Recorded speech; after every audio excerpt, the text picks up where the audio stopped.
exactly 18 months after Julian Sterling took the luxury Gold Coast penthouse, the customized Porsche, and primary custody of their 9-year-old daughter, Maeve Jenkins stood in the freezing wind outside a West Side warehouse with $412.18 left in her savings account. She was wearing her late grandmother's faded woolen coat, her fingers raw from hand-stitching 40-pound rolls of raw denim in a basement that smelled of rust and damp concrete. 12 months later, she stood under the blinding, white-hot spotlight of the main stage at New York Fashion Week. Julian was watching from his front-row VIP seat. He was not ready for what he saw. 6 a.m. Hot steam and cold wind. Maeve stood behind a massive oak cutting table with a pair of heavy rusted 1968 steel shears and a soft dark brown leather notebook. She had never planned to build a commercial empire. She designed because the rhythm of thread passing through fabric was the only heartbeat her hands understood.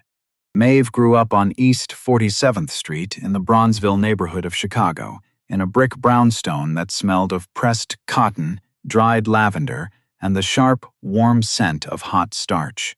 The brownstone belonged to her grandmother, Hattie Jenkins, born 1943, who lived in that house for 48 years and ran a makeshift tailoring shop from her dining room. Hattie sewed for the local choir. She sewed for the neighborhood brides. She sewed for any young woman who needed a dress hemmed for a job interview, but could not afford the downtown prices. She never demanded contracts. She never turned a soul away. On Friday evenings, she prepared a pot of tea, laid out 3 boxes of buttons on the porch table, and whoever needed their clothes repaired simply sat down. She kept a design journal. It was bound in soft, hand-treated sheepskin, dark brown and worn smooth at the corners by years of touch. 184 pages. 31 years of community history, recorded 1 stitch, 1 fabric swatch, 1 pattern adjustment at a time. Notes crowded the margins, written in faded blue ink in Hattie's precise, slanted script. Do not rush the bias cut. Let the silk breath before you pin it. Trust the weight of the drape. Maeve was beside her in that sunlit room from the moment she was tall enough to stand on a footstool and look over the edge of the ironboard. A 5-year-old girl holding a wooden ruler that was far too long for her arm. Hattie did not give her scraps just to keep her quiet. She gave her real work. Align this grain line, pin this hem, tell me if this shoulder sits true. By the time Maeve was 12, she could draft a sleeve pattern from memory. By 15, she was tailoring the Sunday suits for the church deacons, while Hattie sat by the window in her rocking chair, watching with quiet eyes. Hattie taught Maeve how to match the weave of wool, but she also taught her something else, something that had nothing to do with measurements, chalk lines, or steam irons. You dress a person and you look them in the eyes. That is how you tell them they have dignity. Maeve heard that sentence more times than she could count. She heard it when she was 9, again when she was 19, and on the quiet morning she packed her bags to study design in New York. Maeve left Chicago at 21, armed with a scholarship to Parsons, graduating top of her class before landing an entry-level position at a mid-tier fashion house on 7th Avenue. She worked 90-hour weeks without a whisper of complaint. The morning she left Bronzeville, Hattie placed 2 objects in her hands: the sheepskin design journal and a small black and white photograph. It was Hattie standing in front of her dining room workshop in 1972, 29 years old, wearing a simple linen apron, her hands holding a tape measure, smiling as if she knew a secret the rest of the world was still trying to figure out. Maeve carried both for 17 years. The journal occupied the center shelf of every cramped apartment she rented. She opened it constantly during her early years in New York, then less frequently, and then not at all after Hattie fell ill. Hattie Jenkins died on a Tuesday morning in October, 4 years before this story begins, 80 years old, in the same bedroom 12 feet from the dining table, where she had clothed her community for decades. Maeve flew back to Chicago for the service. She sat in that quiet dining room for 3 hours after the mourners departed. She did not touch the fabric. She did not open the sheepskin journal. She sat at the empty table, staring at the old black Singer machine and the steel shears hanging from the pegboard by the window. She returned to her life the following morning. She placed the journal on the top shelf of her new closet in Chicago. She did not open it again, not once in 4 years, not once until the night her entire world was stripped down to the bone. She did not know it then. She did not know that the hand-drawn patterns in that book and the photograph of the woman in the linen apron would become her only shield against utter ruin. She would learn this, but not yet. Maeve met Julian Sterling when she was 26. He was 29, an ambitious brand manager for a luxury retail group in downtown Chicago. He wore bespoke charcoal suits, spoke with a smooth, calculated cadence, and remembered the exact name of the obscure textile mill she had mentioned in passing weeks ago. He had a spreadsheet for every dream. That was what drew her in. Julian always knew the path forward. They married when Maeve was 28 in a quiet, elegant ceremony with 30 guests. Maeve designed and hand-sewed her own wedding gown because she wanted the fabric to tell their story, and because Julian said it would save them $6,000 that they could invest in his new venture. He was right. It was practical. It was also the first quiet step in a pattern she would not fully comprehend for over a decade. They had one daughter, Maya, born when Maeve was 29. Maeve stopped working her corporate design job when Maya was born. Julian suggested it during a quiet dinner on the Gold Coast. You do not need to burn yourself out for other brands. I have got our future secured, she agreed. It made logical sense. Private childcare cost more than her salary at the time. Julian's new luxury label, Sterling & Co., was growing. She would stay home, raise their daughter, manage their household, and quietly draft the patterns that made his brand look elite. 2 years later, Julian suggested he take complete control of the family assets. You focus on the creative side, and Maya. I will handle the corporate structures and investments. She agreed. It made sense. Julian understood the mechanics of venture capital. He worked with international logistics every day. She trusted him completely. There was no reason to doubt her husband. 3 years after that, Julian said the Gold Coast penthouse mortgage should be solely in his name. A mere administrative technicality. The bank offers a significantly lower interest rate with a single high-earning borrower. She signed the documents on the kitchen island. She did not read the dense, single-spaced pages. She did not ask hard questions. That is what you do when you build a life with someone. You sign, you trust, you go back to stitching the samples. Julian was a master of the corporate narrative. In front of investors, he was the devoted family man.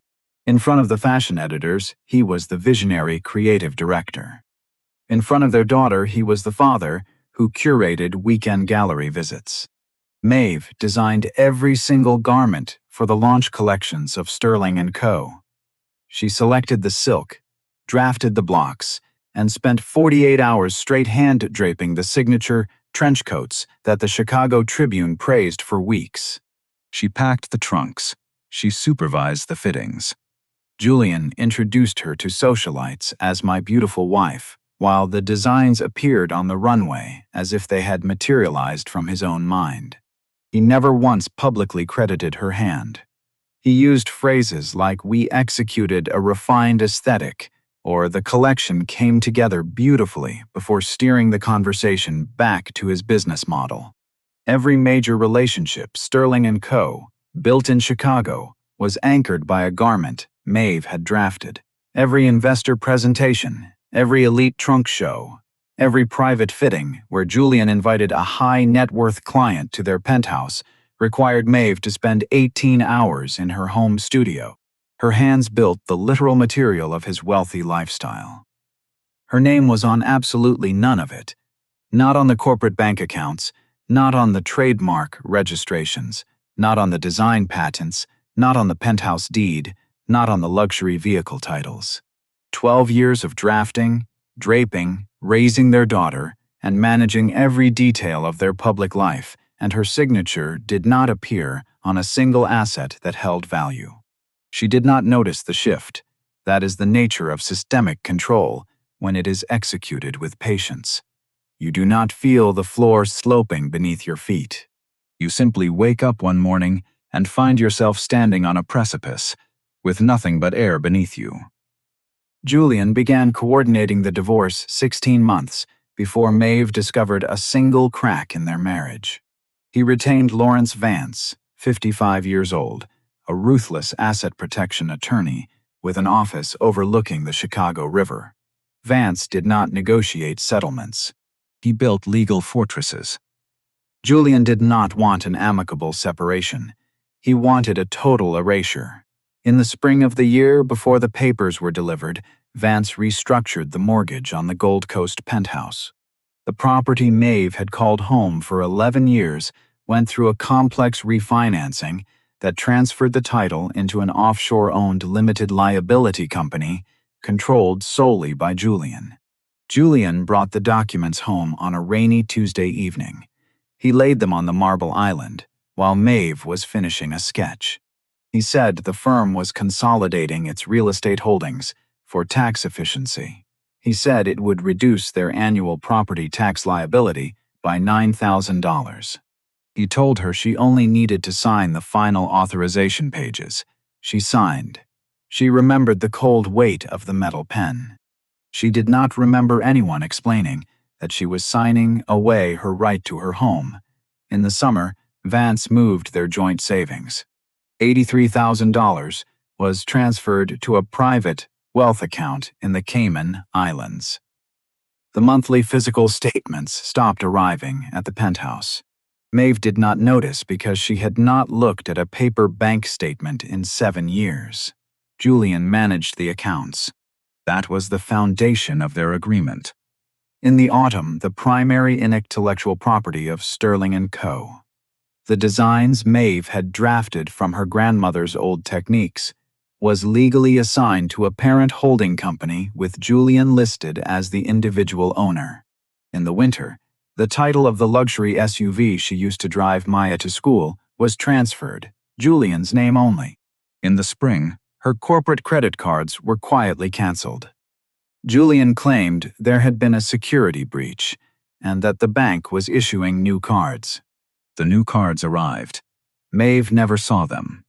16 months, 9 legal documents, every single one signed or processed while Maeve sketched new patterns, helped Maya with her 4th grade science project, and trusted the man who slept beside her every night.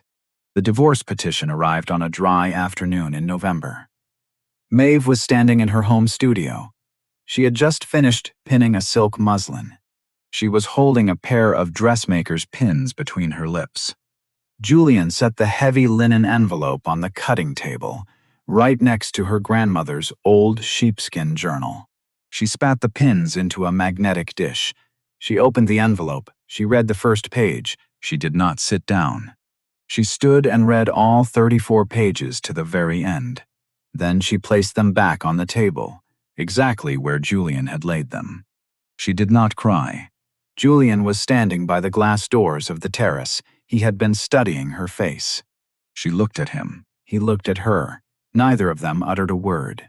The temporary custody hearing took exactly 4 weeks. Julian's legal team moved with absolute precision because they had been preparing the ground for over a year. Vance filed for temporary primary custody of Maya. His argument was clinical and devastating. Maeve had 0 independent income. Maeve had no individual bank accounts in the United States. Maeve had no official employment history for the past 10 years. Maeve had no assets in her name. Maeve had no established credit score. On paper, Maeve Jenkins did not exist. Vance presented tax returns showing Julian as the sole economic provider of the family. He presented the penthouse deed held by the corporate entity. He presented the liquid accounts in Julian's name. He presented a stable luxury environment with a private nanny, a dedicated tutor, and a father earning $380,000 a year.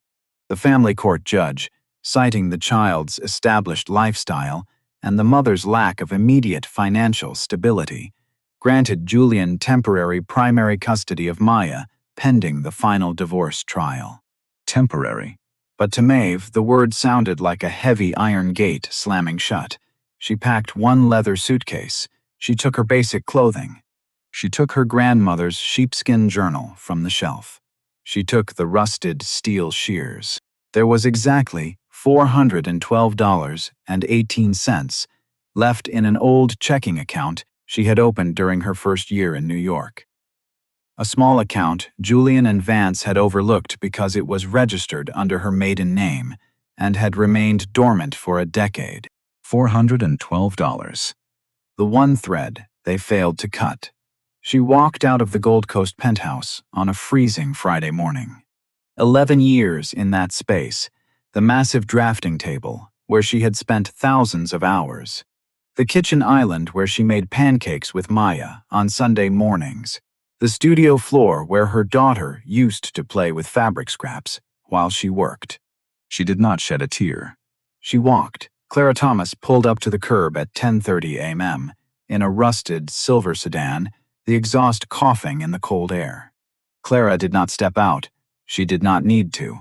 Maeve placed her suitcase in the trunk. She got into the passenger seat. She closed the heavy door. Clara pulled into the flow of traffic. Maeve did not look back at the glass tower.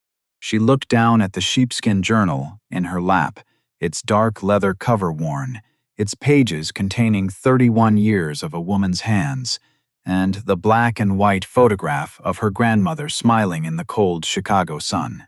$412 to her name, no home, no vehicle, no child beside her, no line of credit, no employment record, no legal identity that the system recognized. He took the brand. He took the home. He took their daughter. He took 12 years of her creative life and dissolved them from every legal instrument in existence. He left her with a suitcase and an old book.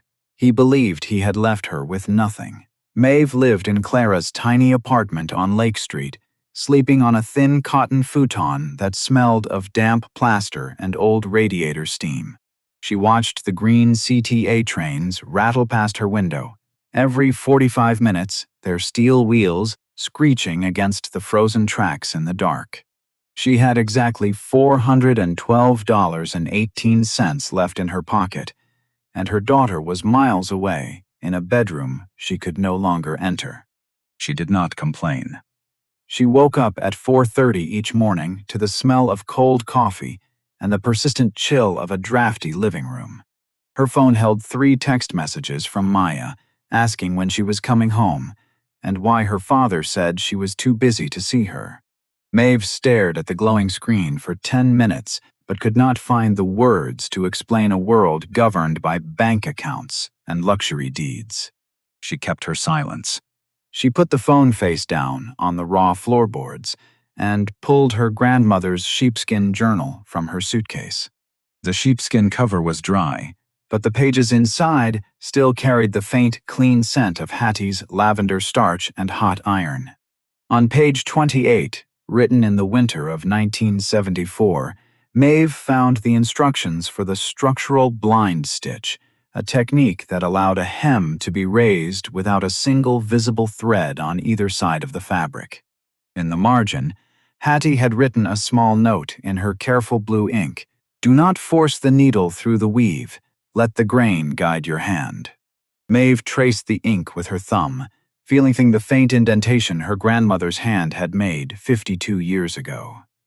She closed the journal. She divided her $412 on Clara's laminate kitchen table that afternoon. $75 went to a city sidewalk vendor permit from the Cook County clerk. $180 went to professional tailoring threads and measuring tools, and $92 went to a heavy, industrial-grade steam iron bought from a liquidating laundry shop on Pulaski Road. She had $65 left. On a freezing Tuesday morning, Maeve set up a borrowed wooden folding table outside a small laundromat on Chicago Avenue. She had no glossy signs, no decorative banners, and no corporate branding to catch the eyes of the commuters rushing toward the bus stops. She simply had her grandmother's steel shears, her industrial iron, plugged into an extension cord running through the laundromat's window, and a piece of cardboard with her prices written in black marker. Hems, $8. Structural alterations, $14. Zippers replaced, $10. For the first 3 hours, nobody stopped. People walked past with their heads bent against the wind, their eyes fixed on their shoes as they stepped over the gray slush on the sidewalk. Maeve stood behind the table, with her hands tucked into her woolen coat pockets, watching the steam rise from the laundromat's dryer vents. She waited. At 11:15 a.m., a woman stopped. She was in her late 50s, wearing a heavy, faded navy wool coat that had a deep, jagged tear along the back seam. She looked at Maeve's cardboard sign, then at the steel shears resting on the folding table. She asked if Maeve could repair the seam before her shift started at the nearby medical center. Maeve did not just patch the tear. She unpicked the damaged thread, laid the coat flat on her wooden table, and used Hattie's structural blind stitch to reconstruct the seam from the inside out. The thread disappeared completely into the weave of the navy wool, leaving the coat sitting as perfectly straight as the day it had been tailored. The woman touched the repaired seam with her fingers, her eyes widening as she searched for the stitch line. She paid $14. She asked for Maeve's name and promised to tell the other nurses on her floor. By the end of her second week, the numbers began to climb slowly. 12 garments in the first week, 26 in the second, and 48 by the middle of the third week. Maeve earned $340 in 20 days, which was not enough for a rental deposit on a new apartment, but it was enough to keep her steam iron running and her daughter's phone line active. She worked in the biting wind, her fingers turning red and stiff as she pinned delicate fabrics on the wooden table. She did not use a heater. She let her hands do the work, moving with the precise, rhythmic speed she had practiced since she was 12 years old. While Maeve stood on the concrete on Chicago Avenue, Julian sat in his temperature-controlled office at Sterling & Co. on the Magnificent Mile. He looked at the latest quarterly sales figures, which showed an 11% increase in revenue from their signature draped trench coats. He did not think about his ex-wife. In his mind, a woman with a suitcase and a leather journal was a closed file. He was wrong. Julian discovered her location on a Thursday afternoon, in her fourth week. He was driving his black Escalade through the West Side on his way to an investor meeting when he saw her. She was standing behind her wooden table, wearing her grandmother's coat, pin-fitting a gray tweed jacket for a postal worker who was waiting patiently in the cold. Her shears glinted in the winter sun. Her hands moved with an effortless authority that Julian recognized instantly. It was the same authority that had designed his entire spring line. He pulled his vehicle to the curb, but did not roll down his window. He watched her hand drape a piece of heavy fabric over the postal worker's shoulder, creating a clean architectural line without using a single pattern piece. He saw the small crowd of 7 people waiting in line behind her table. He drove away. He called Lawrence Vance before he reached the next intersection. 2 days later, at 10:45 a.m., 3 city code enforcement officers arrived at Maeve's table. They were accompanied by a private security guard wearing a uniform bearing the Sterling & Co. corporate logo. They presented her with a commercial violation notice, stating she was operating an unlicensed, non-conforming business on public property. They did not wait for her to pack her tools. They seized her wooden folding table, swept her professional threads into a gray plastic bin, and tossed her grandmother's rusted steel shears onto the wet asphalt. Maeve did not shout. She did not beg the officers to stop as they loaded her table into the back of their city truck. She knelt on the cold pavement, her knees soaking in the gray slush, and quietly retrieved her grandmother's steel shears from the curb. Julian stepped out of his vehicle, wearing a custom double-breasted camel hair coat and a pristine white silk scarf. He stood over her, looking down at her wet knees and her rusted shears. He spoke in his quiet, polite, corporate tone, his voice smooth and free of anger. He told her that her informal street operation was a public nuisance that degraded the aesthetic standards of the neighborhood.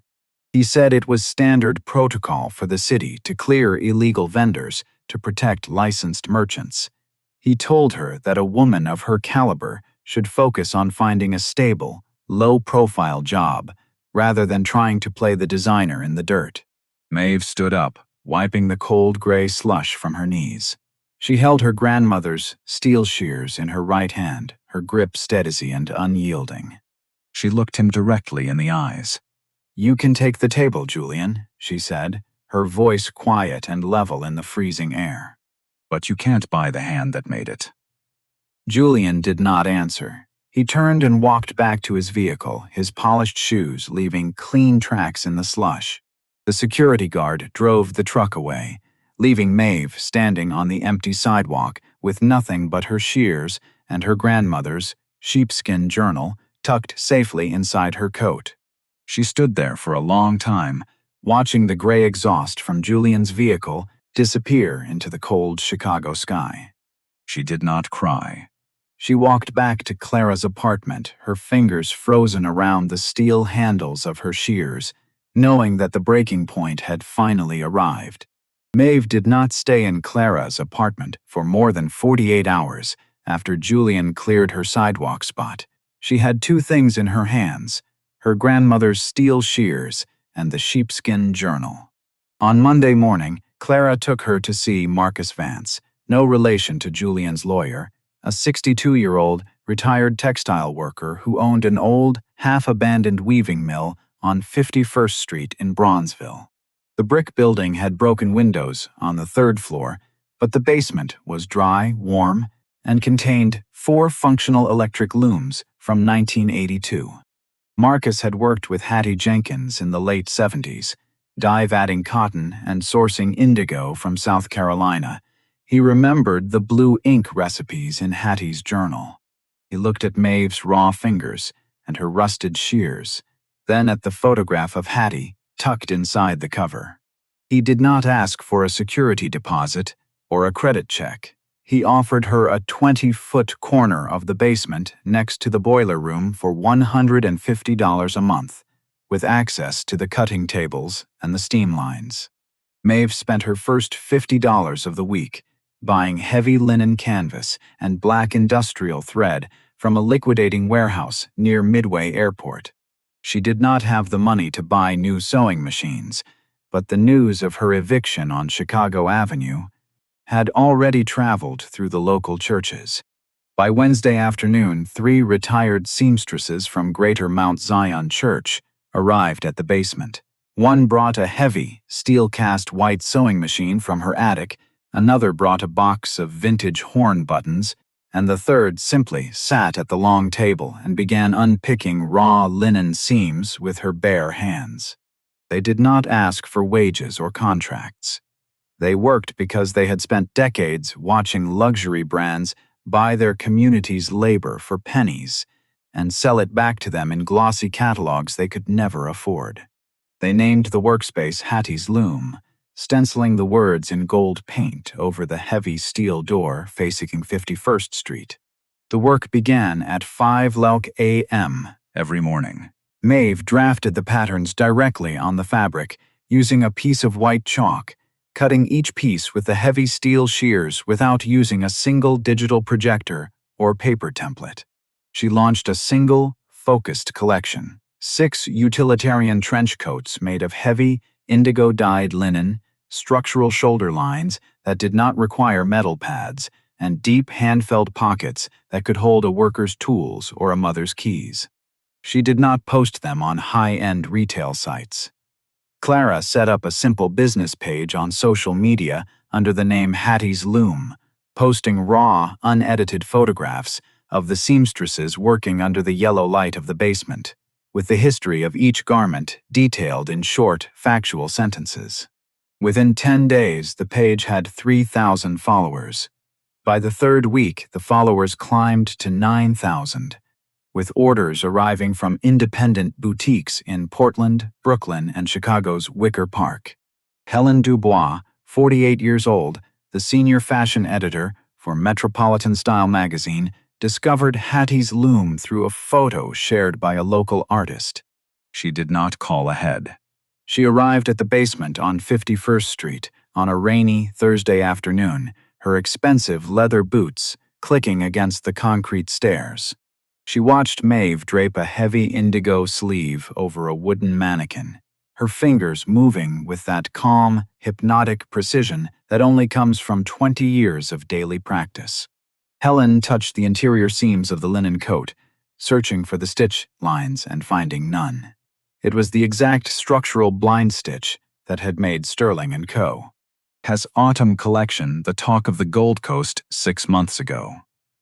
Helen looked from the garment to the sheepskin journal open on the table, then to the photograph of Hattie Jenkins on the wall. She did not ask about aesthetic trends. She asked who had designed the patterns for Julian Sterling. Maeve looked at the editor, her voice steady and quiet. She said she had drafted every pattern for Sterling & Co. from her grandmother's journal for 12 years, but her signature had never appeared on a single corporate document. Helen Dubois did not just write a 2-page style feature. She saw a larger narrative, a story of structural exploitation, erasure, and a woman reclaiming her heritage from a luxury brand that had sought to render her penniless. The article grew from a small regional focus into an 8-page investigative piece titled "The Hand That Wove the Gold Coast, Maeve Jenkins and the Hidden Blueprint of Sterling & Co." Helen's team interviewed 3 young, black designers who had been fired by Julian after their graduation designs were integrated into the company's collections without compensation or credit. They had their original sketchbooks, dates, and termination emails. The evidence was systematic and undeniable.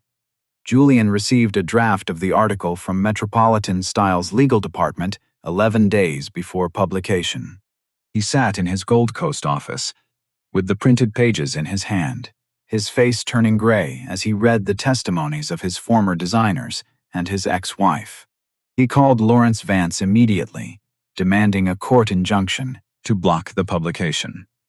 Vance drafted a fierce cease-and-desist letter, claiming that Maeve Jenkins was violating corporate non-disclosure agreements and utilizing proprietary design processes owned solely by Sterling & Co. The letter threatened a $5 million lawsuit against the magazine and Maeve if the article was published. This was Julian's ultimate mistake, the self-righteous gamble that would trigger his own undoing. The magazine's executive board did not back down. Instead of suppressing the piece, they moved it to the cover of the December issue, accompanied by a full-page portrait of Maeve standing in her basement workshop, holding her grandmother's steel shears, with the threat letter from Julian's lawyers printed in full on page 3. The public reaction was immediate and explosive. Within 48 hours of publication, the Hattie's Loom social media page surged from 9,000 followers to 84,000. The video segment of the interview on the magazine's YouTube channel gathered 300,000 views in 3 days. People did not just see a clothing brand. They saw a battle between corporate arrogance and genuine human dignity. Maeve stood in her basement workshop on 51st Street, watching the orders flood the small laptop Clara had set up on the cutting table. She did not celebrate. She closed the laptop, picked up her chalk, and went back to the raw linen. The final custody and asset evaluation hearing was held at the Cook County Circuit Court on West Randolph Street on a freezing Wednesday morning in January. Judge Evelyn Carter presided over the courtroom. Maeve sat on the left side of the room, wearing a tailored navy blue wool dress she had made herself at Hattie's Loom. Julian sat on the right side with Lawrence Vance, his desk piled high with financial ledgers, corporate charts, and printouts of the recent media coverage. Vance argued with aggressive confidence, presenting the magazine cover as evidence of Maeve's thirst for publicity. He claimed that her media exposure made her an unstable and unsafe guardian for Maya, dragging a private family dispute into the national spotlight. He presented the tax records of Sterling and Co., showing a stable, multi-million-dollar corporate structure as the only logical home for their daughter.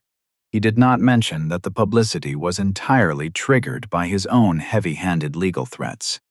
Maeve's attorney, Simone Achibi, stood up second. She did not have a team of junior associates or a leather briefcase filled with corporate charts. She had a single manila folder containing the forensic audit of their marital assets over the past 16 months. She presented the mortgage refinancing documents Julian had brought home on that rainy Tuesday, proving that Maeve was never legally advised of the transfer of her home to Julian's Offshore LLC. She laid out the wire transfer records of $83,000 sent to the Cayman Islands bank account. She showed the systematic cancellation of Maeve's credit lines, executed while she was actively drafting the designs that funded those very accounts. On paper, Simone showed a calculated, domestic financial trap designed to render a mother legally invisible. The courtroom door opened, and Clara Thomas walked in, accompanied by a surprise witness, Julian's younger sister, Beatrice Sterling, 35 years old. Julian turned sharply in his chair, his face losing its color as Beatrice took the witness stand. Simone asked Beatrice to state her relationship to the petitioner. Beatrice testified that for the last 6 months, Julian had forced her to monitor Maeve's activities at Hattie's Loom and report back to his lawyers.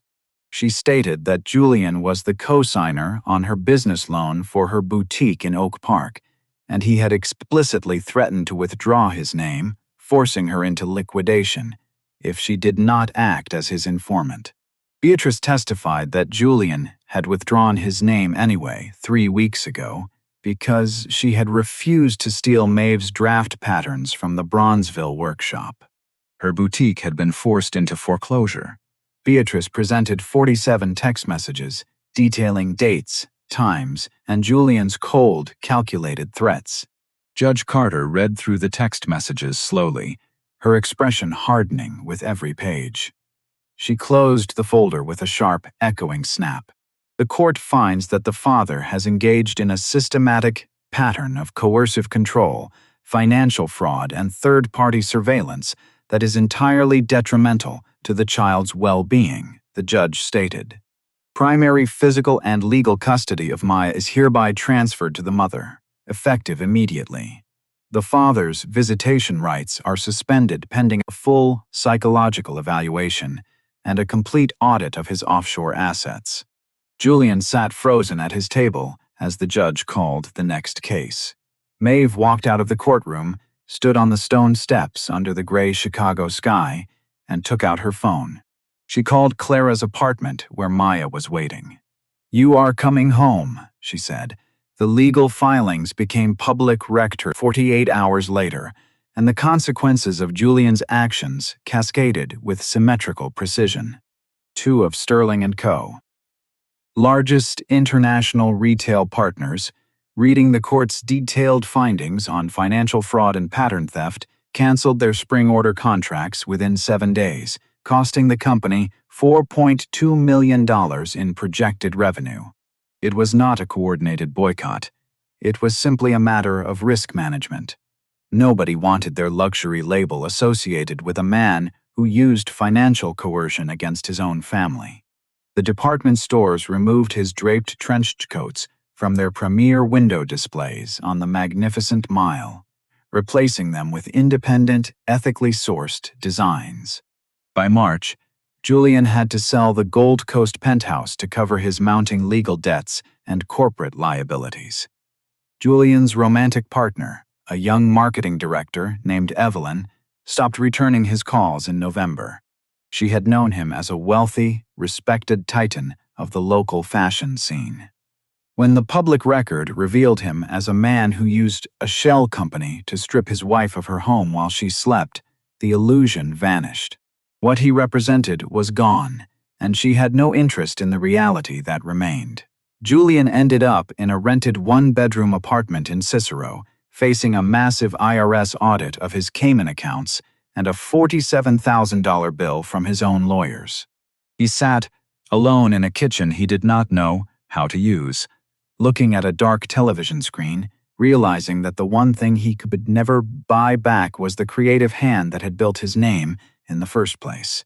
The first evening, Maeve, Maya, and Clara stayed in the new brick brownstone on 47th Street was a Thursday in late October. Maeve had leased the property using the profits from Hattie's Loom's winter orders. She had set up her grandmother's old Singer machine by the dining room window, with 3 chairs arranged around the oak cutting table. Above the table, she had hung the framed black and white photograph of Hattie Jenkins, her hands holding the tape measure, smiling as if she had always known this day would come. Maya came into the room, her small hand touching the soft linen fabric draped over the chair. "Who is that, Mom?" she asked, pointing to the photograph. "That is the woman who taught me that dignity cannot be written on a piece of paper," Maeve said. They sat down together, the smell of warm starch and fresh linen filling the room, knowing they were finally home.